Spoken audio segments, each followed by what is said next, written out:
आप एक्सपोर्टर हैं, leading exporter हैं, बरामदात का फ़रोग हमने देना है, बरामदात के लिए पॉलिसी बननी है।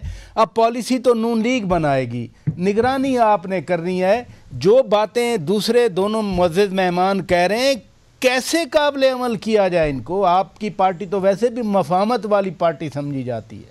देखिए, हुकूमत तो बनी है और ये पीपल्स पार्टी ने एक बड़ा अच्छा इक़दाम किया है कि अनसर्टेनिटी को दूर करने के लिए मुस्लिम लीग नून के साथ एक कोलिशन गवर्नमेंट हमने बनाई है, लेकिन हमने ज्यादातर जिम्मेदारी नून पे ही रखी है कि वो पॉलिसी बनाएं और इकोनॉमी में जो चैलेंजेस उनको फेस करें। हम उनके साथ बराबर के साथ साथ होंगे, बल्कि एक कमेटी वाला कभी तश्कील देने की बात हुई है कि जो मॉनिटरिंग करेगी।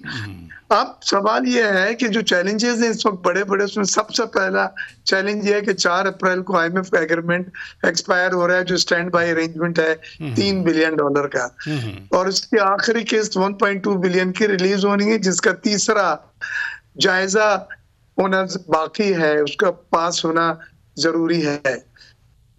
तो पहले तो इस नई हुकूमत को तीसरा जायजा पास कराएं ताकि 1.2 बिलियन डॉलर मिले, और फिर उसके बाद हमें फौरन एक बड़े लॉन्ग टर्म 5 साल का तकरीबन IMF का स्टैंड बाय एग्रीमेंट पे जाना पड़ेगा, जिसकी अमाउंट भी 5-6 बिलियन डॉलर होगी, और उससे कम में हमारे डोनर्स हैं उनका कॉन्फिडेंस नहीं बनता। और ये हमारे लिए बेहतर है कि अगर हम मुसलसल IMF के एग्रीमेंट के प्रोग्राम में रहे तो एक ये मैसेज जाएगा कि हमारी इकोनॉमी अंडर मॉनिटरिंग है और हमने पॉलिसी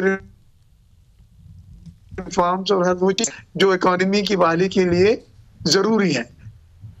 इस वक्त IMF की जो मेन कंसर्न होगी वो एक है कि मार्कअप रेट जो है हमारा, जो 22% और 24% पे गया, वो तो कह रहे हैं इसको मजीद बढ़ाएं, क्योंकि अफरात ज़र कम नहीं हो रहा है। अफरात ज़र 30% पे